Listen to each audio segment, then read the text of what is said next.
vamos começar, né? Ok, pessoal, boa tarde a todos, sejam muito bem-vindos a mais essa live, a mais essa videoaula. Professor Douglas aqui falando. Atualmente sou professor de Biologia da Escola Cesário Barreto Lima, lá de Itaperuaba. E essa ação, essa live, ela está sendo muito bem coordenada e administrada pela CODES, certo? Que é a Coordenadoria de Formação Docente e Educação à Distância. Saúdo também aos colegas da Cred 6 que estão também ajudando nessa live, em nome dos grandes amigos Silvia Ávila, da Meirinha, da Neuma, da Socorro e também da Sidnara. Gostaria também de deixar aqui um grande abraço ao pessoal da SEDUC, certo, lá de Fortaleza, na pessoa do meu amigo Samir Mendes, e deixar também aqui um grande abraço a todos os meus grandes amigos da Escola Cesário Barreto Lima, escola essa que me gerou grandes oportunidades, grande crescimento, e atualmente eu sou o que sou pelo que a escola tem proporcionado. Gostaria aqui de saudar o nosso diretor Agenor Mendes, certo? Os nossos coordenadores Fábio Braga, Rosângela e Edwilson, certo? Coordenador Fábio Braga, coordenador da área de Ciências da Natureza, aos nossos especiais Wilson Rodrigues e Valdeir, tá ok? Então espero encarecidamente que com essa live, com essa aula, a gente possa bater um papo super legal com relação a esse tema tão atual que é relacionado à questão da genética. E acredito que esse mesmo tema ele esteja realmente inserido em um contexto tão presente que o que nós vivenciamos hoje com relação a essa pandemia com relação também às muitas vacinas que estão sendo criadas e desenvolvidas atualmente, estão inseridas dentro desses conhecimentos genéticos, cujo qual eu vou tentar transmitir um pouco aqui para vocês. Espero, como deu a entender, trazer um pouco dessas atualidades, até porque para o Enem é essencial que a gente tenha um pouco desse conhecimento do que acontece no nosso dia a dia, do que acontece no nosso cotidiano, certo? Então agradeço mais uma vez encarecidamente a todos os amigos e amigas que estão colaborando com o desenvolvimento dessa live. Gostaria também de deixar aqui um abraço ao Bruno, à Pauliane, ao Diego e também ao Gleidson, que estão ajudando, como eu disse, no desenvolvimento dessa live, certo? E espero aí poder atender às expectativas de cada um de vocês que estão assistindo juntamente comigo essa live, certo? Então, assim, pessoal, a nossa live ela vai ser acerca, como eu falei, de um tema extremamente atual, que é a compreensão do que nós chamamos de tradução genética, mas, de certo modo, acredito que a gente poderia até generalizar um pouco mais esse assunto.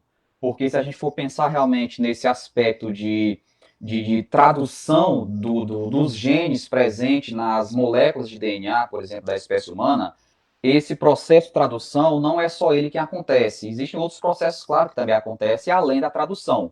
Porque esse nome, digamos, tradução, ele dá a ideia de que o corpo, as nossas células, ou mais especificadamente os ribossomos, eles vão traduzir a mensagem que é produzida pelo corpo do que está escrito no DNA. Então, uma coisa bem fundamental que nós aprendemos, inclusive lá no ensino fundamental, é que todas as nossas informações genéticas estão presentes no DNA.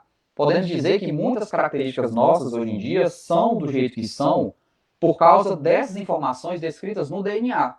Então, se você, por exemplo, observa a cor do cabelo de uma pessoa, a cor dos olhos, a cor da pele, entre outras características, essas características elas são determinadas pelo código genético que está presente no DNA. Então, podemos dizer que o DNA ele funciona como uma espécie de receita. Se eu quero, por exemplo, fazer um bolo, eu vou precisar da receita desse bolo. Então, se eu quero uma determinada característica, eu vou precisar da receita dessa característica e essa receita está escrita no código genético das moléculas de DNA, certo? Então, acredito que uma das principais coisas que a gente vai ter que comentar nessa aula antes, é claro, de falar sobre a tradução, como é que acontece essa tradução do que está escrito no código genético, é compreender também como é que esse código genético consegue ser, digamos, transcrito do DNA e essa mensagem ser encaminhada para o determinado local específico que vai traduzir essa mensagem. Então, essa questão de síntese proteica, digamos de uma maneira bem grosseira, fabricação de características, é algo que acontece não somente através da tradução, mas também através da transcrição. Ou seja, a transcrição genética seria uma elaboração de uma cópia da receita que está escrita no DNA e essa receita é encaminhada até o local específico, onde essa receita vai ser traduzida, e a partir dessa tradução será produzida uma determinada proteína, e essa proteína é que vai determinar uma característica específica. Então eu coloquei aqui tradução genética, mas isso vai muito mais além do que meramente uma tradução do código genético. Ela envolve também a transcrição desse código genético.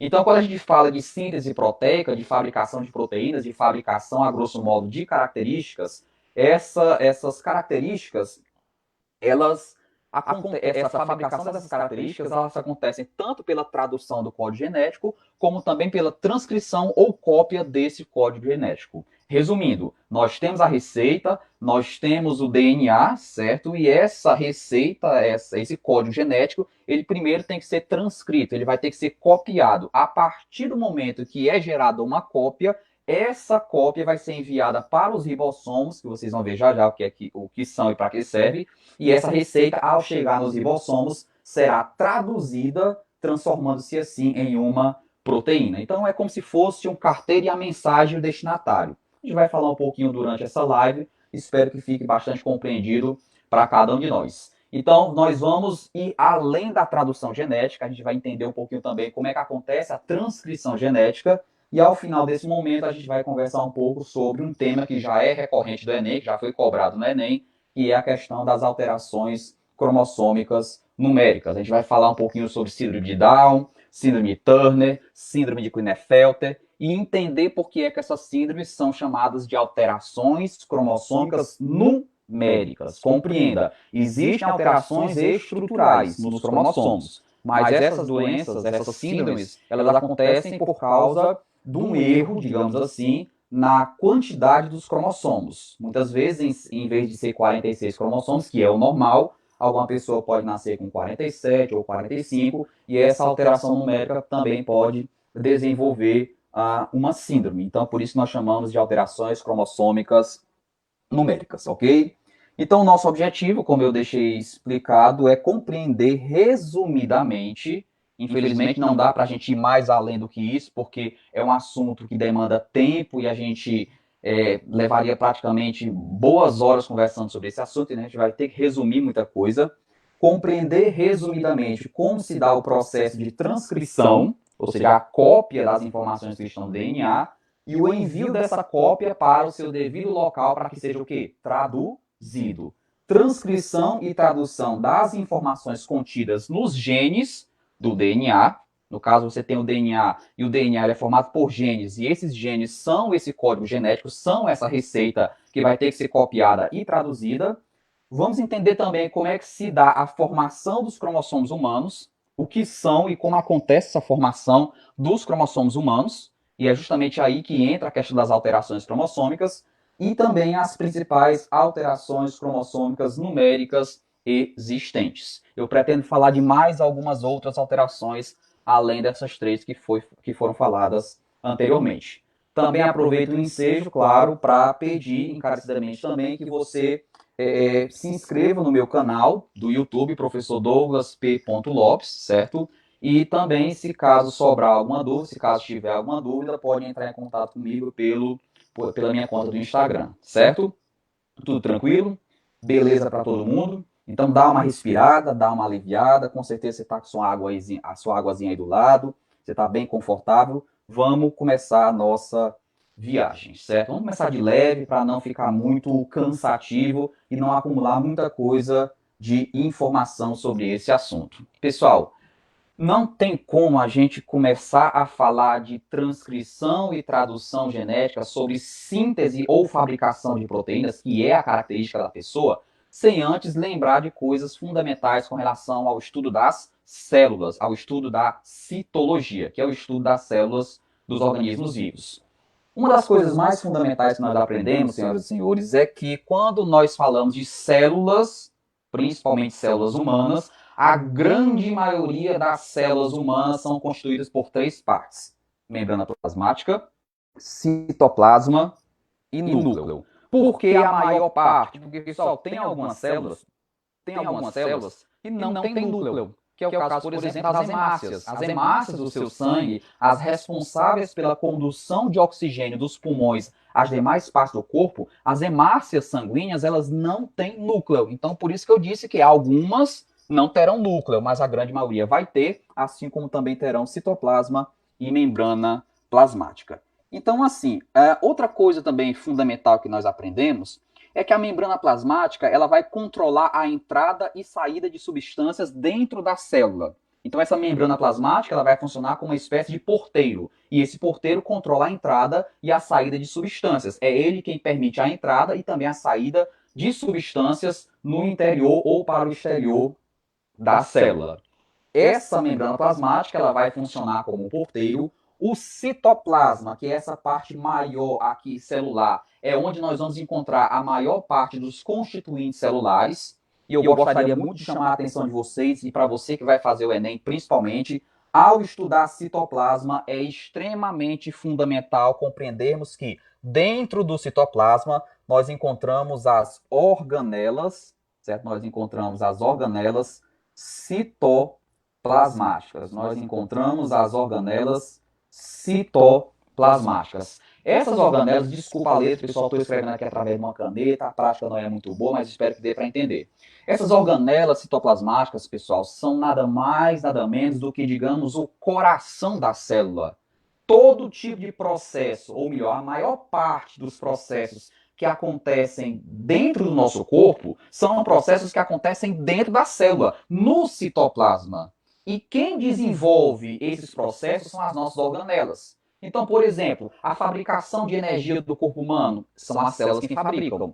Agora, essa energia ela é fabricada dentro das células, porque dentro da célula, no citoplasma, existe uma organela chamada de mitocôndria. E as mitocôndrias, eu vou até desenhar um pouquinho aqui, porque a gente vai precisar saber um pouquinho disso. Nós temos as mitocôndrias, certo? Nós temos as mitocôndrias. E essas mitocôndrias, pessoal, são justamente as organelas responsáveis por pegar toda a matéria-prima necessária para que haja a fabricação de energia. Energia essa que nós chamamos de quê? ATP, adenosina trifosfato. A nossa energia é o ATP e quem fabrica essa energia são as mitocôndrias. Por que eu chamei muita atenção com relação a essa questão de organelas? Porque, pessoal, sempre cai no Enem, sempre vão ser cobradas questões no Enem envolvendo toda uma situação problema e essa situação problema vai exigir o conhecimento básico, ainda bem, com relação às organelas. Quando eu falo de conhecimentos básicos, é você saber o básico do básico das organelas. E que básico seria esse? Mitocôndria serve para quê? Fabricação de energia. E essa energia é o ATP. Isso é o básico, já está suficiente. Uma outra organela também, pessoal, muito conhecida, que eu já falei no início dessa live, são os famosos ribossomos. São os famosos ribossomos. Então, se a mitocôndria fabrica energia, os ribossomos são responsáveis pela fabricação de proteínas. É aí onde eu queria chegar, porque se a característica de uma pessoa, por exemplo, o cabelo loiro de uma pessoa, é uma característica dela, claro. Essa característica dela só acontece porque essa pessoa ela tem uma determinada proteína que faz com que o cabelo seja loiro. E quem é que fabrica essa proteína? Os ribossomos. O código genético está no DNA. Esse código genético vai ser transcrito, vai ser copiado e enviado para os ribossomos. E quando esse código genético chegar nos ribossomos, ele vai simplesmente traduzir aquele código produzindo uma proteína que vai fazer com que a pessoa tenha cabelo loiro. Então, a questão das características nada mais é do que proteínas, e essas proteínas são fabricadas pelos ribossomos, tá certo? Mitocôndria, fabricação de energia. Ribossomos, fabricação de proteína. Nós também temos uma outra organelazinha, pessoal, que nós seres humanos não temos, somente os vegetais, que são os cloroplastos. Os cloroplastos, pessoal, são organelas presentes apenas nas células vegetais. E pelo que o próprio nome já deixa entender, os cloroplastos são organelas responsáveis pela fotossíntese. Então, todo o processo de fotossíntese é elaborado dentro dos cloroplastos, que são organelas presentes apenas no interior de células vegetais. Por que é que eu falei só dessas três organelas? Primeiro, ribossomos, porque a questão da tradução genética vai acontecer aonde? Dentro dos ribossomos. Isso é importante. E também queria deixar bastante claro para vocês que pode ser cobrado no Enem a mitocôndria, a fabricação de energia, cloroplastos, que é a fotossíntese, mas o que eu queria realmente chamar a atenção com relação às mitocôndrias e cloroplastos, pessoal, é que as mitocôndrias e os cloroplastos têm o seu próprio DNA. Tem o seu próprio DNA. Por que você está dizendo isso, Douglas? Porque muita gente acaba ensinando, ou muita gente acaba aprendendo, que esse código genético, que o DNA, é algo que está presente apenas aonde? Dentro do núcleo. E não é verdade. O DNA, ele não está presente só no núcleo celular. O DNA, ele também está presente nos cloroplastos de células vegetais e também das mitocôndrias, que também são organelas. Então, são moléculas de DNA que estão fora do núcleo. Temos dentro do núcleo, claro, temos que ter. Agora, existe DNA também dentro dos cloroplastos de células vegetais e também dentro de mitocôndrias de células animais, tá ok? Tudo bem até agora? Deu para compreender direitinho? Falamos de membrana plasmática. O que é membrana plasmática? É o portão da célula. É a que controla a entrada e saída de substâncias. O citoplasma é a parte celular onde possui a maior quantidade de constituintes celulares. Dentre esses constituintes, nós temos quem? As organelas. Falamos dos cloroplastos e falamos das mitocôndrias, que possuem o seu próprio DNA, sendo que a mitocôndria fabrica energia e os cloroplastos responsáveis pela fotossíntese, só de células vegetais, claro. E temos os ribossomos responsáveis pela fabricação de proteínas, que é onde a gente vai bater. Vamos continuar mais focando na questão dos ribossomos, ok? Continuando a nossa história, pessoal, se em seguida nós pegarmos só o núcleo, nós vamos pegar aqui o núcleo e trazer ele para cá, certo? Então, assim, o núcleo seria essa parte aqui. O que é bom falar com relação ao núcleo? Bem, se uma célula normal tem um citoplasma, o núcleo também tem o citoplasma. Então, esse espaço aqui maior do núcleo é o que nós chamamos de nucleoplasma. O próprio nome até parece. Nós temos o citoplasma da célula e o citoplasma do núcleo é chamado de nucleoplasma. O núcleo, pessoal, ele é constituído por uma membrana que o recobre, certo? Inclusive fazendo com que ele seja um núcleo individualizado, separado das demais partes da célula. E essa membrana, esse envoltório nuclear, que é justamente esse aqui que eu estou apontando, é o que nós chamamos de carioteca, tá certo? Carioteca. E vale ressaltar que, claro, se tem carioteca, tem núcleo. Se não tem carioteca, não tem núcleo. Se tem carioteca e tem núcleo, eucarionte. Se não tem carioteca e não tem núcleo, procarionte. Quem são os procariontes? Bactérias e arqueobactérias. No caso, as arqueobactérias são as bactérias mais antigas, enquanto que as bactérias de verdade mesmo, digamos assim, são um pouco mais novas e são justamente essas bactérias que causam algumas doenças, enquanto que as arqueobactérias, sendo mais antigas, elas são encontradas em ambientes um pouco mais inóspitos e conseguem sobreviver naquelas condições extremas. Temos a carioteca, temos o nucleoplasma, que é esse constituinte interno do núcleo, e também temos, senhoras e senhores, espalhados dentro do nucleoplasma, certo? O DNA. Então, a gente pode dizer que o DNA celular está dentro do núcleo, mais especificadamente dentro do nucleoplasma. Então, o seu DNA, meu querido, está mergulhado dentro desse nucleoplasma, dentro do núcleo. E o conjunto de todo o material genético que você tem, se eu pegar todo o material genético seu, que tem dentro de cada uma de suas células, o conjunto de todo o material genético de uma pessoa é o que nós chamamos de cromatina. É chamado de cromatina. Por que cromatina?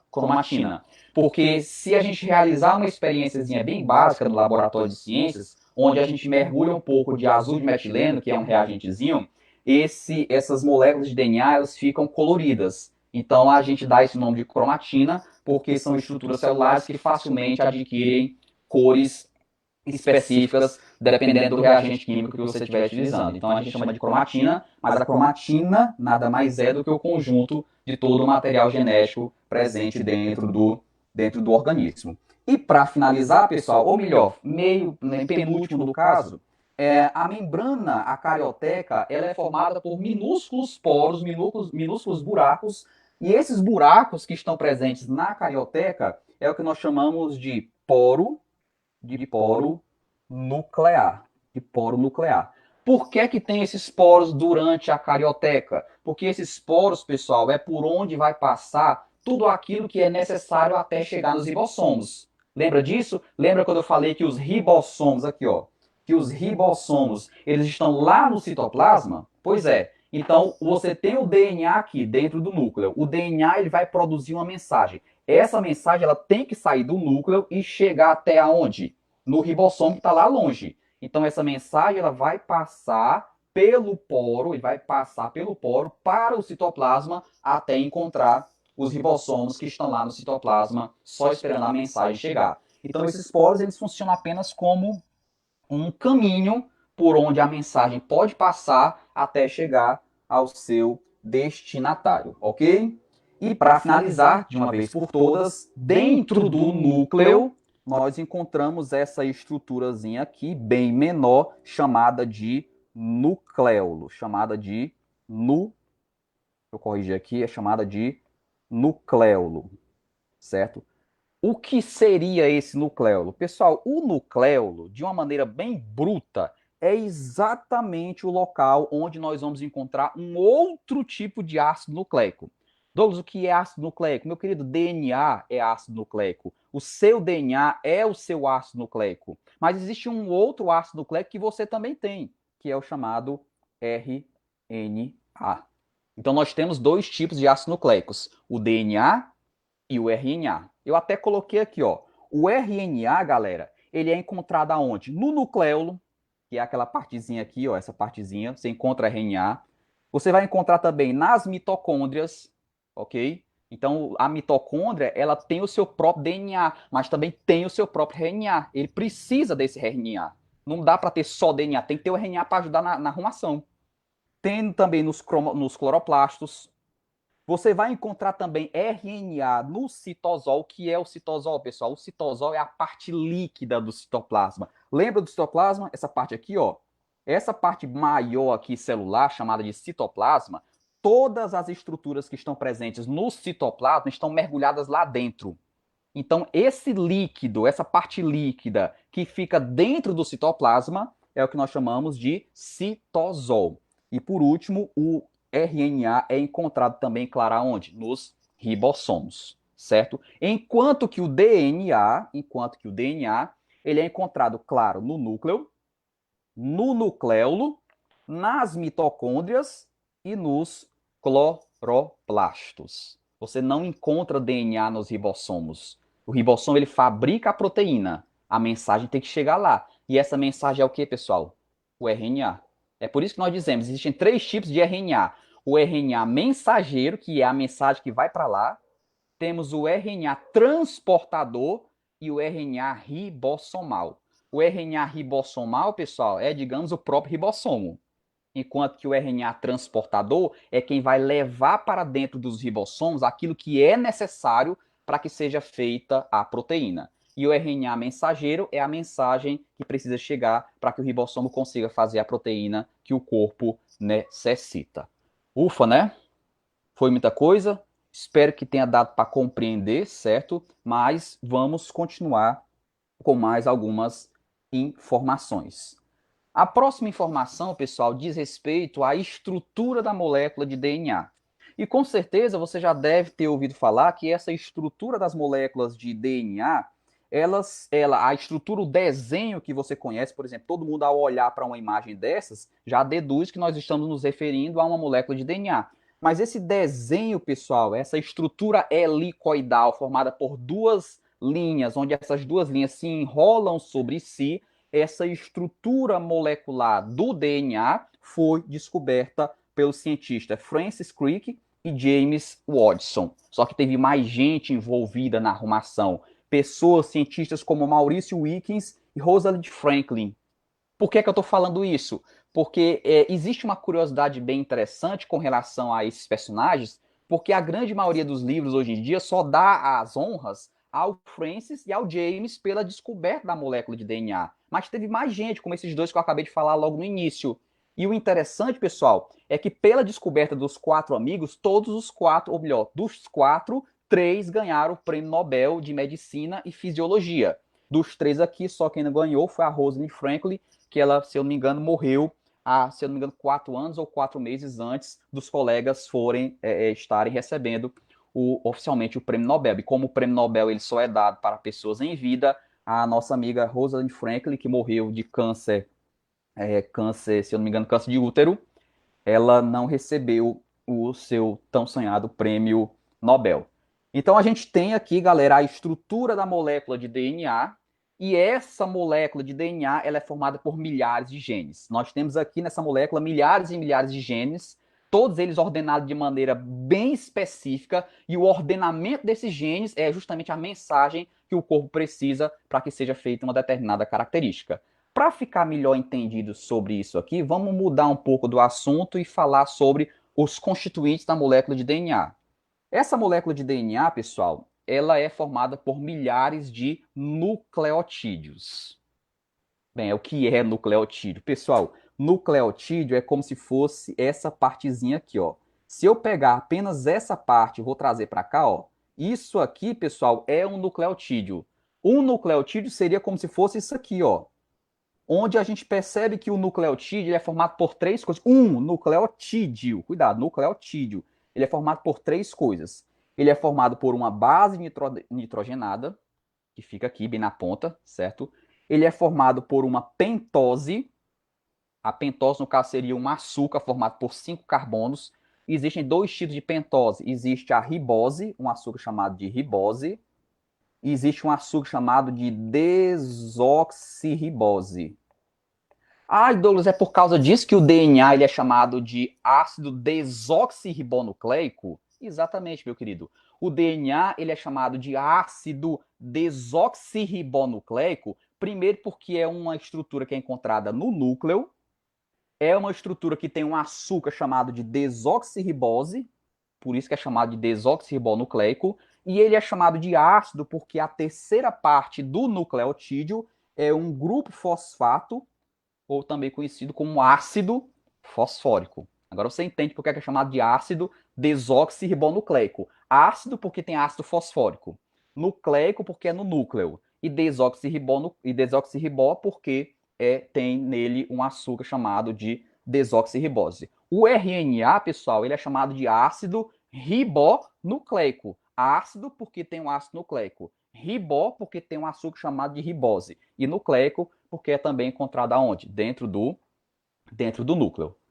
E assim, com base na união dessas três estruturas, é que nós temos o nucleotídeo. Então, o DNA nada mais é do que a união de milhares de nucleotídeos. Eu tenho um nucleotídeo aqui, que se une com esse outro nucleotídeo, que se une com esse outro nucleotídeo, que se une com esse outro nucleotídeo, com esse outro nucleotídeo e assim por diante. Então, cada estrutura dessas aqui, pessoal, é um nucleotídeo.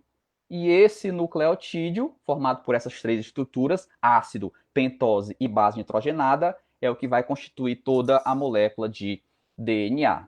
Douglas, por que tu está falando disso? É importante para o Enem? Claro que é importante. Mas para aquele aluno que é antenado com as notícias que estão acontecendo, que estão rolando por aí afora, eu sei que a situação não está muito boa, que é um negócio de pandemia, que é um negócio de coronavírus, etc. Mas, para você que está antenado bem aí com as grandes descobertas que estão sendo feitas, o Brasil, isso mesmo, o nosso Brasil, Zil, ele está produzindo uma vacina, onde essa vacina ela é feita a partir de nucleotídeos, olha aí o tema, ela é feita a partir de nucleotídeos alterados, onde esses nucleotídeos alterados do vírus, do coronavírus, a partir dessa alteração, podem induzir o corpo humano a produzir anticorpos contra o vírus de verdade. Então, para que melhor do que você pegar, do que você combater uma doença, do que você induzir o corpo humano a combater aquela doença, a produzir defesa contra aquela doença? Como é que eu faço isso? Colocando dentro da pessoa o próprio organismo que causa a doença, agora de maneira o quê? Atenuada, enfraquecido, alterado. E essa alteração ela pode ser feita alterando os nucleotídeos do coronavírus, certo? SARS-CoV-2, e a partir dessa alteração, o DNA ou RNA desse vírus alterado se tornaria mais fraco e daria condições para que o corpo produzisse anticorpos suficientes e houvesse o combate a esse germe e a produção de uma defesa em larga escala, desculpa. Então, os nucleotídeos, eles formam a molécula de DNA e a vacina, no caso brasileira, ela está sendo produzida a partir de alterações nos nucleotídeos do DNA, do RNA, do vírus da Covid-19. E, Douglas, o que é nucleosídeo? Bem, do mesmo modo que eu posso fazer alterações no nucleotídeo, eu posso também fazer alterações no nucleosídeo. Vai depender da vacina que você estiver produzindo. Dá para fazer aqui, dá para fazer aqui. Todas as duas funcionam.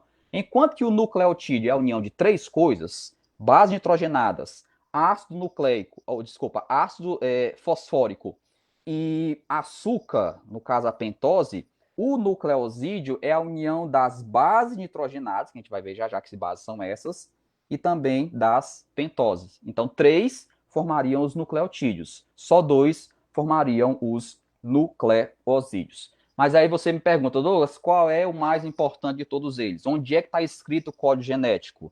Onde é que está esse código que você tanto fala? Está justamente aonde, pessoal?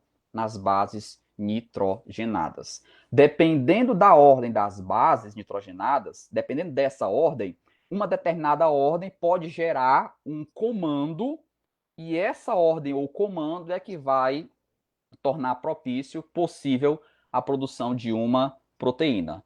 Falando em bases nitrogenadas, quais são as bases nitrogenadas conhecidas? Bem, nós temos algumas bases. Quando você fala de DNA, existem 4 bases nitrogenadas: a adenina e a guanina.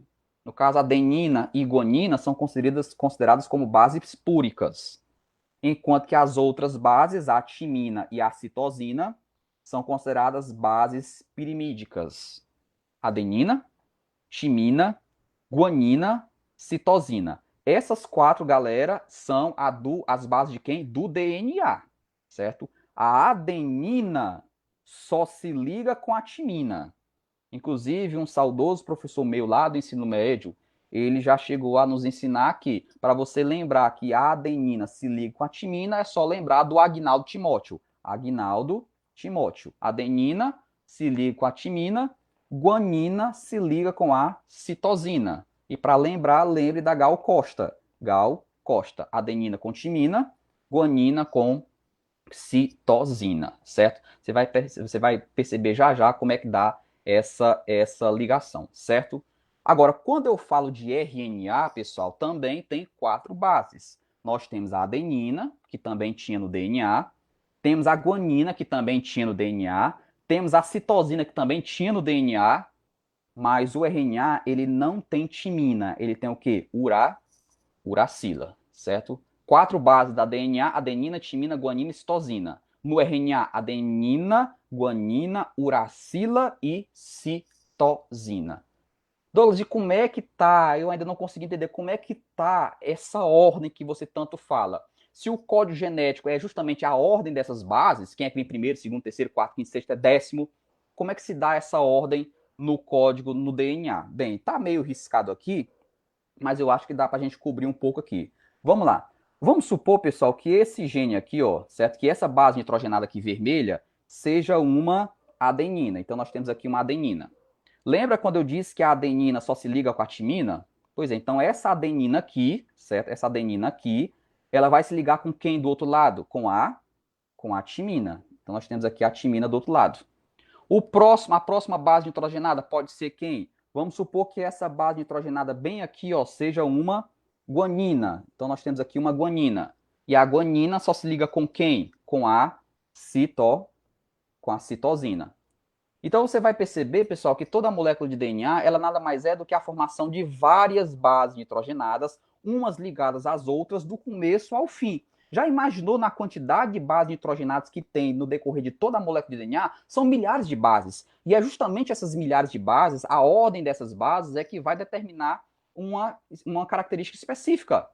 Vamos supor, por exemplo, que as bases do tipo adenina, timina, guanina, citosina, adenina, timina e adenina Vamos supor que essa ordem aqui, ela determine uma característica específica. Pronto, então toda vez que os ribossomos receberem uma mensagem desse jeito aqui, os ribossomos vão entender que o corpo quer que haja a produção daquela proteína, daquela característica. Essa, galera, é a mensagem. Esse é o seu código genético. E essa sequência, ela está distribuída em toda a molécula de DNA. E o que importa aqui nessa situação é a ordem. Porque qualquer alteraçãozinha, por menor que seja nessa ordem, pode causar problemas sérios de saúde, inclusive mutações, tá certo? Tudo bem até agora? E assim, pessoal, para a gente continuar bem a nossa história, para você entender como é que essa mensagem é levada até onde tem que chegar para que aconteça a fabricação das proteínas, eu vou transmitir aqui para vocês um vídeo, certo? Ele não tem áudio, mas o que importa realmente é o decorrer das cenas.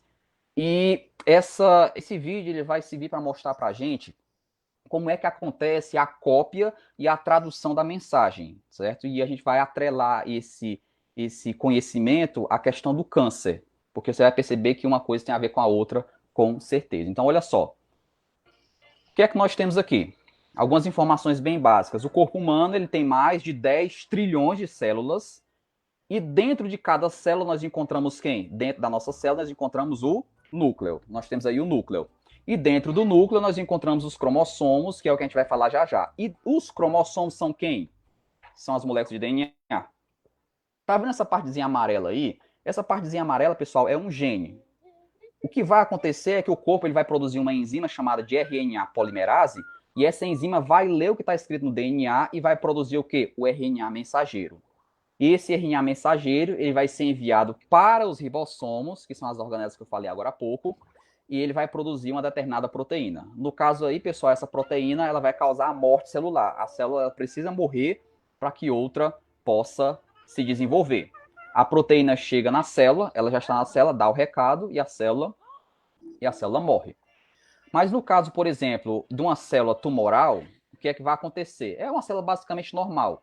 Você tem a célula, você tem dentro dela o núcleo, dentro do núcleo você encontra os cromossomos, e os cromossomos é o quê? O próprio DNA. E lá dentro do DNA tem o gene. Só que aí no caso você percebe que tem uma alteraçãozinha. Mas a RNA polimerase, ela vai copiar toda a mensagem com defeito. E essa mensagem com defeito, esse RNA mensageiro vai ser enviado para os ribossomos. Os ribossomos vão ler essa mensagem com defeito e vai produzir, consequentemente, o quê? Uma proteína com defeito. Essa proteína manda a célula morrer, mas essa aí está com defeito. A célula não vai entender o recado, digamos assim, e a célula não morre. E quando a célula não morre, pessoal, ela começa a se dividir de maneira errônea, ela começa a se dividir de maneira errada, e essa divisão errada vai desenvolver na pessoa o câncer, o tumor ou câncer, que pode se espalhar por diversas partes do corpo, certo? Então a gente percebe que esse RNA mensageiro nada mais é do que uma cópia do DNA. Você tem a mensagem no DNA, o corpo vai copiar aquela mensagem através do RNA mensageiro, e esse RNA mensageiro vai ser enviado para os ribossomos, e os ribossomos vão traduzir aquela mensagem produzindo uma proteína que vai desempenhar a sua função. Tudo bem? Como é que tá indo até agora, todo mundo? Tranquilo? Tá dando para entender direitinho? E essa mensagem, pessoal, esse RNA mensageiro, seria, no caso, outra coisinha também que eu queria que vocês entendessem. Porque, vamos lá, vamos pegar aqui, para a gente compreender como é essa mensagem, vamos pegar aqui essa molécula de DNA. Eu acabei de falar para vocês que o DNA é formado por várias e várias bases nitrogenadas. Então, vamos supor, por exemplo, pessoal, que aqui eu tenha uma adenina, do outro lado eu tenha uma timina. Vamos supor que lá embaixo eu tenha uma guanina e uma citosina. Aqui do lado eu tenho uma citosina, eu tenho uma guanina. Aí em seguida eu tenho uma adenina e por aí vai e assim por diante. O que vai acontecer, pessoal, é que a RNA polimerase, lembra daquela enzima do vídeo sobre câncer? Pois é, a RNA polimerase, ela vai ler a mensagem que está no DNA. Vamos trazer para cá a mensagem, olha só. O que é que eu tinha bem aqui? Veja que ele só pega uma parte da mensagem, não pega o DNA todo, ele pega apenas metade da mensagem. Então vamos lá, o que é que nós temos bem aqui? Ó? Nós temos uma timina, então essa timina vem para cá. Em seguida, nós temos aqui uma guanina, essa guanina vem para cá. Em seguida, nós temos uma citosina, desculpa, nós temos aqui uma guanina. Essa guanina vem para cá. E em seguida, lá embaixo, nós temos uma outra timina, e essa timina vem para cá.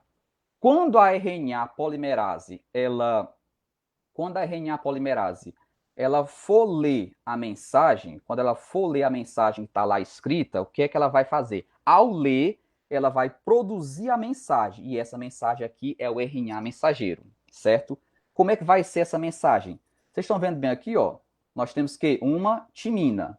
Foi dito aqui, pessoal, que a timina, ela não tem no RNA, ela não tem no RNA, mas a timina no RNA é substituída por quem? Pela uracila. E essa uracila aqui, ela se liga com quem? Com uma adenina. Então, a mensagem, pessoal, que vem para cá, a mensagem que vem para cá, não é a timina que tem aqui, é a adenina, certo? A próxima base nitrogenada. A próxima base nitrogenada é a citosina.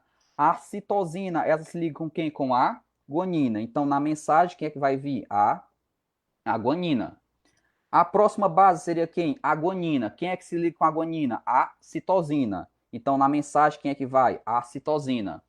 E a última base nitrogenada é uma timina. A timina tem no DNA, mas a timina no RNA quem é? A uracila. E a uracila se liga com quem? Com outra adenina. Já pensou na quantidade de bases nitrogenadas que vão ser possíveis, vão ser formadas durante toda essa cadeia? Pois é, e essa sequência aqui, pessoal, justamente essa sequência que é produzida no RNA mensageiro, é a que vai para os ribossomos, e os ribossomos vão ler cada uma dessas bases e produzir a proteína que o corpo quer com base nessa sequência. Infelizmente, se acontecer alguma alteração, nem que seja em uma única base, vamos supor que em vez de uma adenina aqui vá uma timina, por exemplo, ou uma uracila. É um erro. E dependendo do erro que acontecer, pode causar na pessoa mutações. Nem sempre as mutações são deletérias, ou seja, nem toda mutação é prejudicial ao corpo humano. Existem algumas mutações que são benéficas, inclusive para a questão da evolução humana, porque permite o desenvolvimento de características novas. Agora, infelizmente, algumas mutações elas são deletérias, elas são letais, elas podem causar a morte, inclusive o câncer. Por exemplo, a pessoa que se expõe demais no sol, ela queima a pele, ela pode pegar um câncer de pele. Por quê? Porque a radiação solar ela pode causar alterações no DNA e essas alterações podem causar uma alteração também nesse código e essa alteração pode produzir uma proteína errada, como que a gente viu no vídeo, e essa proteína errada pode fazer a pessoa desenvolver um câncer de pele, certo? Nem toda o câncer ele é uma mutação, mas nem toda mutação é prejudicial, ok? Como é que tá ainda até agora? Tá tudo bem? É muita coisa, eu sei. Não se preocupe, pessoal, que esse vídeo, essa gravação, eu vou deixar no meu canal do YouTube, professor Douglas P. Lopes, para que você possa assistir quantas vezes forem necessárias e compreender bem melhor esse conteúdo. Inclusive, posso até em outros momentos gravar mais. Lá tá cheio de videoaulas, né? Mas eu me coloco aqui à disposição do pessoal da SEDUC e também do SED para ministrar outras aulas em outros momentos sem problema algum. Muito pelo contrário, me sinto extremamente honrado. E nessas outras aulas a gente pode falar bem direitinho como é que acontece esse processo de tradução tintim por tintim. O que é a tradução? É o que o ribossomo faz. E como é que o ribossomo faz essa tradução? Aí o bicho a complicação é maior, o negócio é mais complexo, mas nada que a gente não possa explicar e que também a gente possa compreender, certo? Tudo bem até agora? Dá uma respirada, dá uma aliviada, toma uma água. Infelizmente eu não trouxe, mas se eu tivesse trazido, teria tomado agora. A garganta já está seca, espero que esteja gostando. Mas vamos continuar falando de DNA, agora trazendo para uma outra vertente. Pessoal, moléculas de DNA são extremamente longas, são extremamente compridas, e podemos dizer, inclusive, que essas mesmas moléculas ficaria meio que complicado com que essas moléculas ficassem dentro do núcleo celular, que já é pequeno, certo? Já são estruturas pequenas, e por serem estruturas grandes, o DNA precisa, às vezes, se compactar. Ele precisa se compactar para caber em um determinado local. É aí onde entram os cromossomos, pessoal. Porque os cromossomos nada mais são do que moléculas de DNA que são de um determinado tamanho, e essas moléculas começaram a se condensar, e essa condensação fez com que os cromossomos, fez com que o DNA fosse menor, e muitas vezes essa condensação ela acontece no processo de divisão celular, que é quando a célula está se dividindo, e para que aconteça essa divisão, o DNA tem que se condensar, o DNA vai se transformar em um cromossomo, e depois dessa condensação, a divisão celular vai acontecer. Depois que a divisão acontece, o DNA ele vai voltar do jeito que era antes, deixa de ser um cromossomo e assim por diante. Então, no caso aqui, esse desenho, ele já demonstra mais ou menos o que eu acabei de dizer. Você tem aqui a molécula de DNA, você tem aqui a molécula de DNA, certo? Você tem aqui a molécula de DNA, e essa molécula de DNA, ela vai começar a se reduzir de tamanho até formar os cromossomos. E essa redução, pessoal, ela acontece porque o nosso corpo, ele possui, ele produz proteínas chamadas de histonas. O que são as histonas? Deixa eu colocar aqui o nome, ó. Histonas. Ele produz proteínas chamadas de histonas, e essas histonas, pessoal, são justamente aqui essas esferas vermelhas, ó. E essas histonas é que fazem com que o DNA vá se enrolando cada vez mais para que aconteça a condensação, o condensamento. E esse condensamento ele só acontece por causa dessas proteínas chamadas de histonas. E a partir do momento que os cromossomos são formados, é que a gente pode entender melhor o que são as alterações cromossômicas. Pessoal, uma pessoa normal tem exatamente 46 cromossomos, certo? 46 cromossomos. 23 deles são herdados do seu pai e 23 são herdados da sua mãe. E o interessante é que se você pegar os 23 do seu pai e juntar com os 23 da sua mãe, formando os 46, você ainda consegue fazer pares. Por quê? Porque existem cromossomos do seu pai que são, tecnicamente falando, iguais com os cromossomos da sua mãe. Então, se eu pegar esse cromossomo aqui, que digamos é do mesmo tamanho que esse cromossomo da sua mãe, esses dois cromossomos podem formar pares, que é o que nós chamamos de cromossomos homólogos. E esses pares, sendo formados, resulta em exatamente 23 pares de cromossomos, no caso, uma pessoa normal. Então, nós temos aqui, pessoal, essa imagem que demonstra o cariótipo humano. O que é o cariótipo? É o conjunto de cromossomos de uma pessoa, certo? De um ser humano, de um organismo. No caso, a espécie humana tem 46 cromossomos, mas temos organismos que podem ter mais ou menos e, dependendo da espécie, é uma coisa completamente normal. Mas nós temos exatamente 46 cromossomos em cada uma de nossas células. Olha só, por exemplo, o primeiro par. O primeiro par ele é formado por um cromossomo do seu pai e um cromossomo da sua mãe. O par de número 2, do mesmo jeito, o cromossomo do seu pai e da sua mãe. E assim por diante. Cada par desse é formado por um cromossomo do seu pai e um cromossomo da sua mãe. É só você contar, vai dar os 46, lógico. Nós temos 2, 4, 6, 8, 10, 12, 14, 16, 18, 20, 22, 24, 26, 28, 30, 32, 34, 36, 38, 40, 42, 44, 46. Pessoal, o par de número 1 até o par de número 22, os primeiros 22 pares, esses que eu estou circulando de preto, são chamados de autossomos. São chamados de autossomos. Por que autossomos? Porque são cromossomos que são iguais tanto de homem para mulher. Então, independente do sexo, eu tenho 44 cromossomos, 22 cromossomos, que são idênticos a de qualquer mulher. O que vai mudar de mim para uma mulher é os dois últimos cromossomos. Porque se os dois últimos cromossomos forem do mesmo tamanho, inclusive nós chamamos de XX, essa pessoa ela vai ser mulher. Dois cromossomos do mesmo tamanho indica que a criança ela é do sexo feminino. Agora, se for um cromossomo grande e outro pequeno, que nós chamamos de XY, indica que a criança é do sexo que? Masculino. Então, dois cromossomos iguais, mulher, dois cromossomos diferentes, os dois últimos, estou falando dois últimos, criança do sexo feminino. Eu sei que pode estar passando pela cabeça de alguém, Deus, a questão da homossexualidade, a questão do hermafroditismo, tem alguma coisa a ver com isso? O hermafroditismo pode até ser, não ser bem ao certo, que tem alguma coisa a ver com a questão dos dois últimos cromossomos, mas a homossexualidade não tem nada a ver. A homossexualidade é uma questão cultural, já é algo que a pessoa escolheu para si, inclusive sem um pingo de preconceito, muito pelo contrário, muitos e muitos amigos meus são homossexuais, cujo qual eu admiro bastante, certo? Mas a questão da homossexualidade nunca foi, nunca será, e Deus me livre se for doença, porque nunca, que no caso aqui eu não considero, certo? Dois cromossomos do mesmo tamanho, mulher. Um grande cromossomo e outro pequeno, homem. Certo?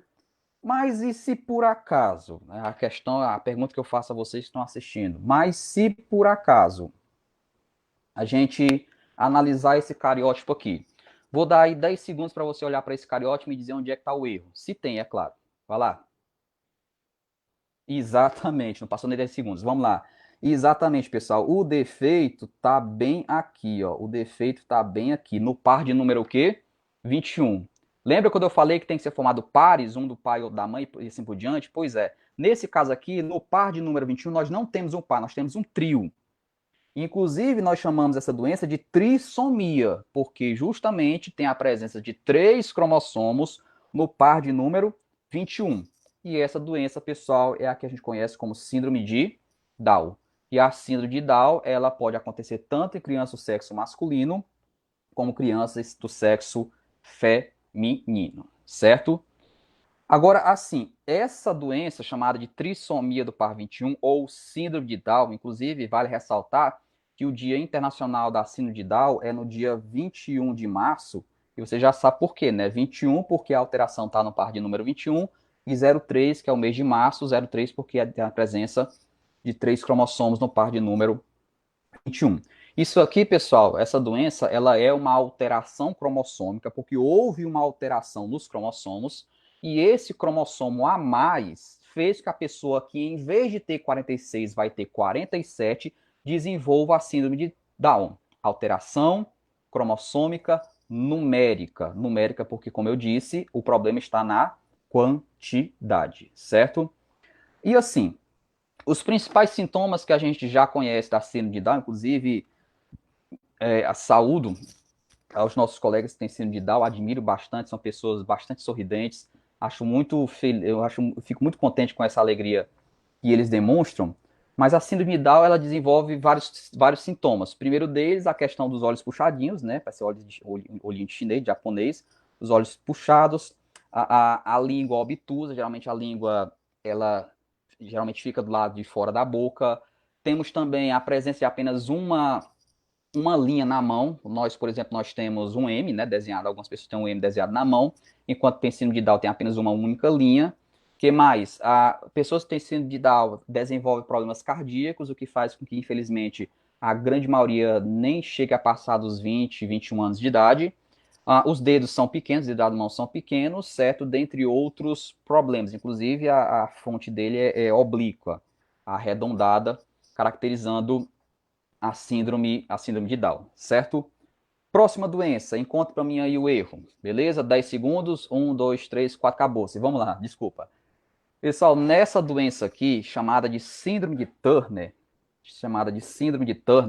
só dá em criança o sexo feminino. E qual é o principal problema? Lembra quando eu falei anteriormente que para ser mulher, os dois últimos cromossomos para ser mulher tem que ser um grande e o outro também do mesmo tamanho? Pois é, inclusive chamando de XX. No caso, quando a criança ela desenvolve síndrome de Turner, ela não nasce com 46 cromossomos, ela nasce com 45. Falta um. E esse um a mais é justamente o outro X, e é justamente esse outro X que faz com que essa mulher não desenvolva as características femininas dela não sejam tão desenvolvidas, e aparece também o que nós chamamos de pescoço alado, que é o desenvolvimento dessa membrana aqui dos lados do pescoço, conforme a gente observa aí nessa imagem. Antes de passar para a próxima doença, deixa eu só chamar a atenção para um pequeno detalhe.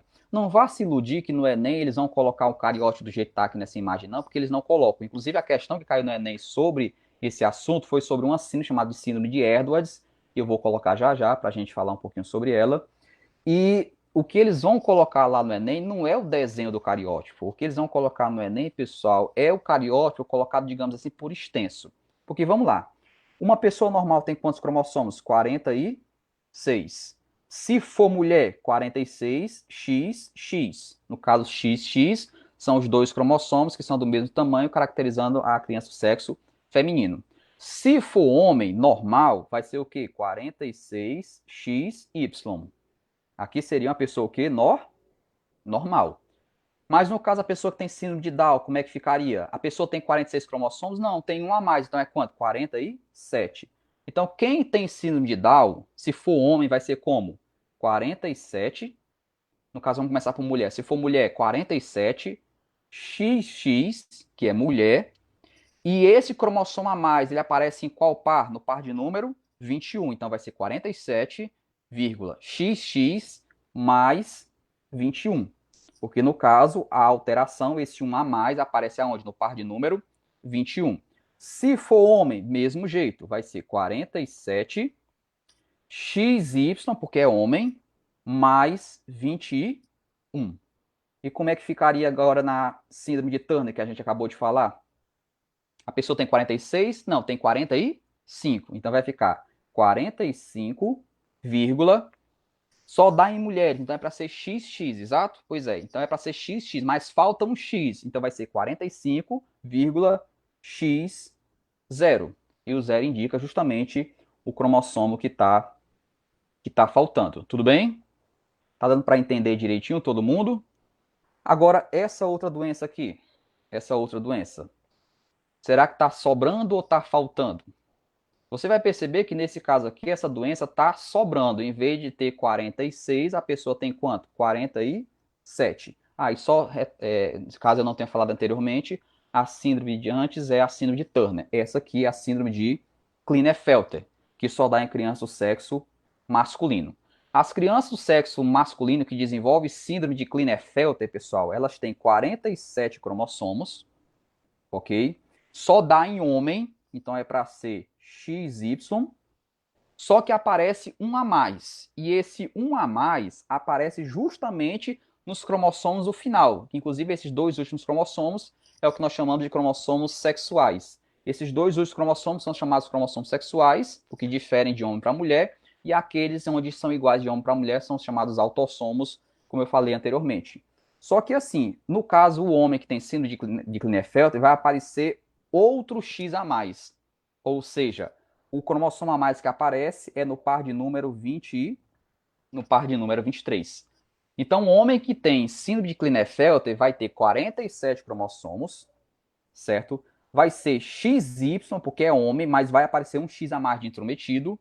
E esse intrometido vai aparecer justamente aonde? No par de número 23. E no caso, pessoal, o aparecimento desse X a mais vai fazer com que a pessoa, com que o homem desenvolva características femininas. Dentre elas, os ombros mais estreitos, o desenvolvimento de seios, de glândulas mamárias, que nós chamamos de ginecomastia.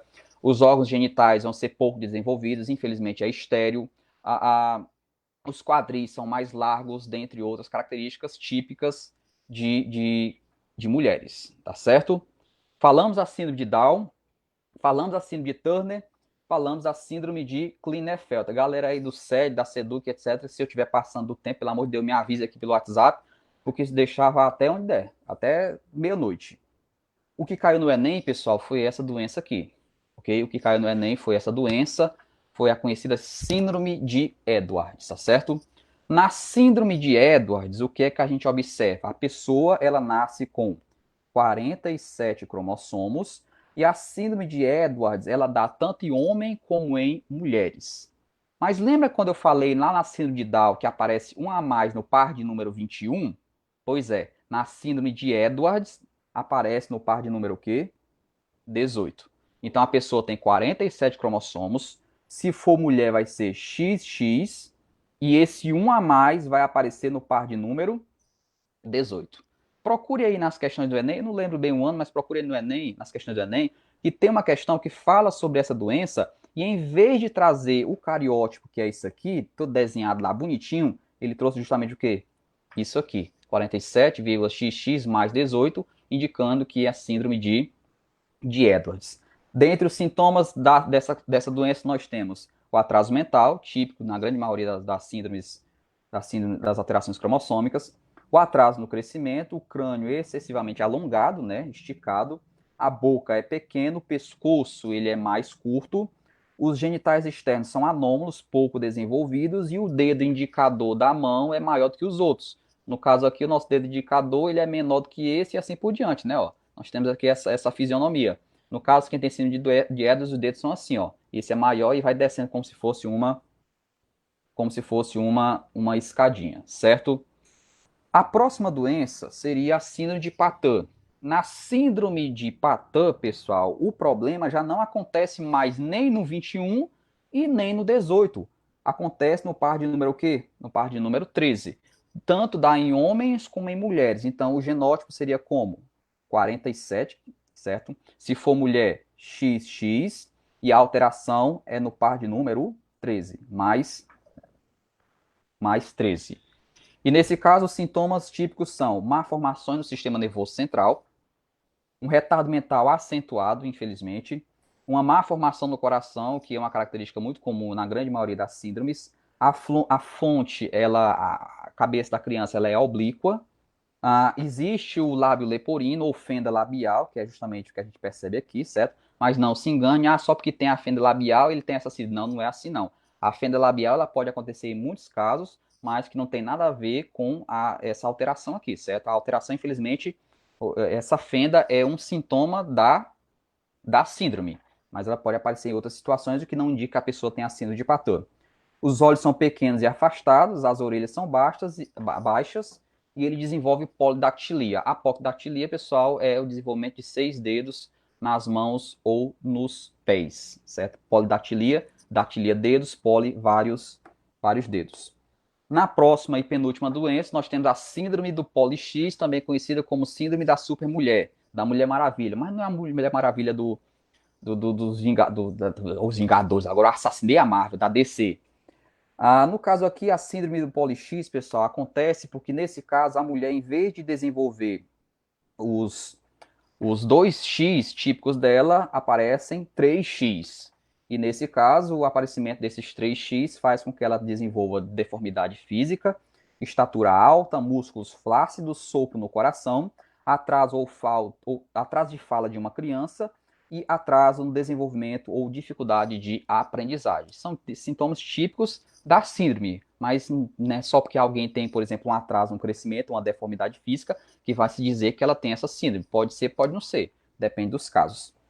E por último, certo? E por último, nós temos a síndrome do duplo Y, ou síndrome do super-homem, que o que é interessante nessa doença, pessoal, é que o homem, ele tem o X e o Y, ele tem o X e o Y, que são os cromossomos sexuais típicos do homem, mas aparece um Y a mais. E esse Y a mais faz com que, bem, esteticamente falando, pelo menos assim, olhando, apenas olhando, não dá para ver nenhuma diferença. É como eles colocam aqui, ó. Há autores que suspeitam, ou desculpa, os indivíduos são fenotipicamente as características, assim, olhando as características da pessoa em si, os indivíduos são fenotipicamente normais e férteis, geralmente com elevada estatura.